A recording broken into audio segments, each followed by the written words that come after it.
Ito pong 150 years ago, there was a great revival that happened in Wales. Ito po ay naging resulta. Ang resulta po, ang daming missionaries went to Northeast India to spread the gospel.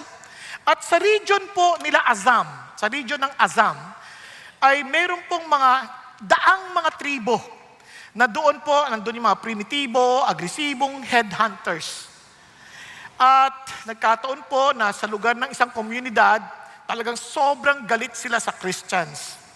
At isa sa mga chief ng villagers, pinatawag ang kauna-unahang pamilya na naging Christian. Pinatawag sila. At sinabing ganon, i-deny mo si Jesus Christ, walang mangyayari sa inyo. Walang mapapaslang sa inyo. Sabi nung lalaki, I'm sorry, I have decided to follow Jesus.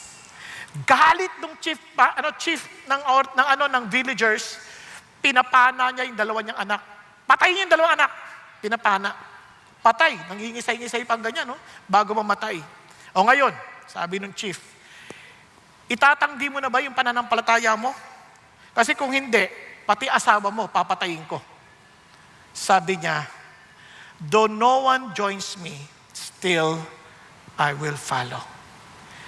Galit lalo yung chief. Sabi niya, panain mo na yung asawa na yan. Patay yung asawa. And sabi niya, pag hindi mo pa tininay o tinanggi ang pananampalataya mo kay Jesus, ikaw mismo, papatayin ko ngayon na rin. Sabi niya, the cross before me, the world behind me, no turning back. And he was shot dead, like the rest of the family. But kaya lang, di maintindihan dahilan. Yung chief hindi makatulog, kaiisip, bakit itong maman to at yung kanyang asawa at dalawang anak, handang mamatay sa isang lalaki na nabuhay sa malayong lugar, sa ibang panahon, mga 2,000 years ago, merong kakaibang bagay dito sa tao, sa pananampalataya ito. Gusto ko na rin yun maintindihan, gusto ko na rin siyang maranasan. At dahil dito, tinanggap niya si Jesus bilang kanyang Panginoon at tagapagligtas. At nung nalaman ng buong village yun, silang lahat ay nagpasakop kay Kristo Jesus. Itong mga salita at katagang sinabi ng mamang ito, nakarating kay Sadhu Sundar Singh hanggang sa maisulat ni Simon Marak mula sa Jorhat, Assam, at naisulat ang awiting, I have decided to follow Jesus. No turning back. No turning back. Though none go with me, still I will follow. No turning back.